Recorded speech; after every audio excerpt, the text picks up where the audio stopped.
What's going on, y'all? Thanks for checking in with Callie.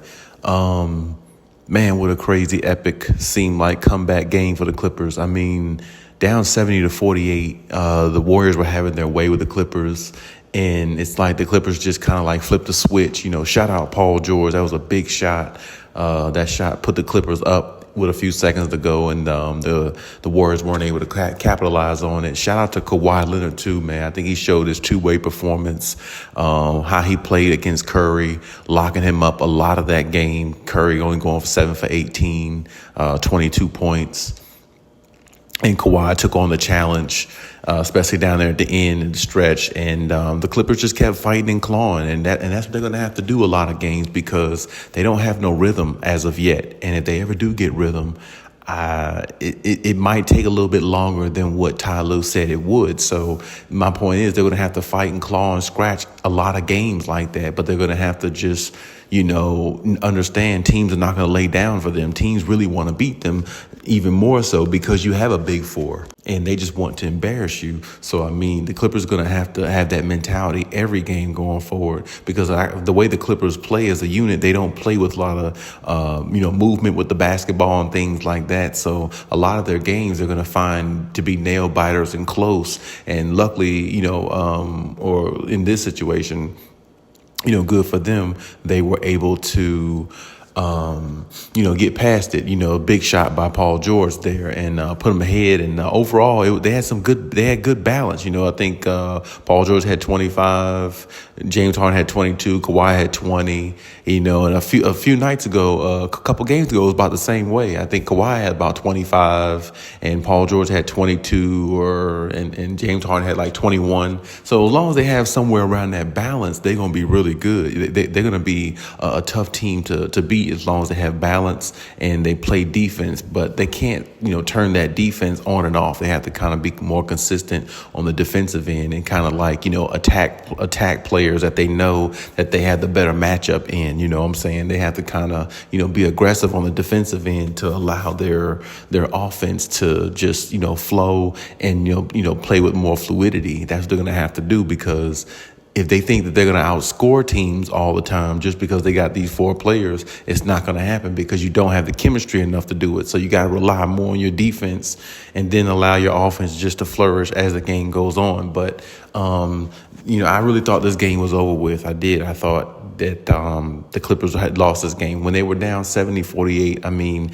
it was earlier in the game, but I still thought that the Clippers just, the way they play the take-turn basketball and not much isolation, and not much ball movement. I didn't know they would I figured they would cut the lead down and make it respectable, but I didn't know they would actually make the comeback and actually win it, because the Warriors, like I said, when they're playing good, they're like a well-oiled machine. And the Clippers, found the Warriors slipping and they took their foot off the gas and the Clippers took advantage of it. And, that's big for the Clippers because a win like this can kind of like propel them and push them into, new heights in regards to, we're building confidence. And we're getting there slowly but surely. But when we do, we see a lot of good things that can go with this team. So, I mean, they can turn into something really good, but I just really still think they got to, put Russell Westbrook in that starting lineup. I think they'll turn into something better quicker, because like I said, Russ has been with Kawhi and PG, a little bit more. And I think that pace would be a lot better for the game. And on top of that, I think it would just be more likely. I would just look at it and say, in my opinion, it would just be a better fit. I mean, I could word it different ways, but I mean, to me, Russ still fits a lot better. And you might disagree, and if you do, that's fine with me. I definitely understand that, but I just think Russ just fits a little bit better with what they're trying to do. And I think that, James Harden, with what he brings, yeah, he can pass the ball and everything, but he's not like, I don't know, like he, to me, he's more in the way when he's on the floor rather than, giving Kawhi and PG their space to operate and do what they like to do. See, because Russ isn't a shooter, he's not going to, he's going to pass the ball to them first because they can score a lot better than he can. So he'll take the shot if they're double teamed and go off it that way. But I mean, in pushing the pace, he's a lot better with that, so they get a lot more easier baskets. Or he'll push the pace himself and go down and score on his own. So I mean, it's like the offense moves a lot better to me with Russell Westbrook. But I mean, that was a big win. James Harden, he didn't play too bad. Of course, we can always critique every little thing within a game, but getting a win like that, scrappy, clawing, fighting, that's what I want to see. That's what we're gonna have to see.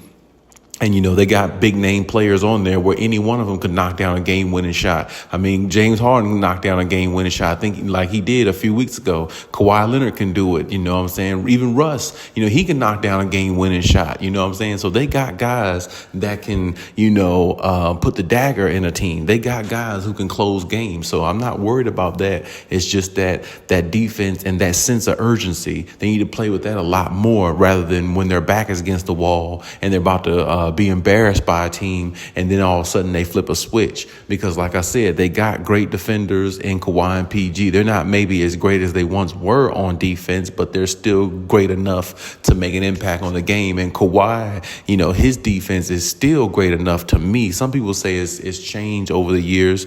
Yeah, I mean, you could say that really en route because he scores the ball more now, So that's the reason why you could say his defense has changed. But it really hasn't changed in my opinion. It just, he just using his offense a lot more throughout the year because that's what he predicates his game more off now. And his defense just comes and he uses it mainly and turns it up in the playoffs. And that's just how Kawhi is built to me. So, but even still, like I said, as a team, as a unit, they're going to have to rely on their defense more and be scrappy because they're going to start playing better competition. And, teams like Denver, I think they got them coming up, again. So like when you're playing teams like that, that defense got to be there. And then the offense will just feed off it when you're playing better competition. So, but they're going to have to be scrappy and clawing and keeping it that way throughout the rest of the season until they really build a foundation to where they have an identity. And when they get to that point, then we'll see, what we need to see from the Clippers and how they stack and rank up against other teams.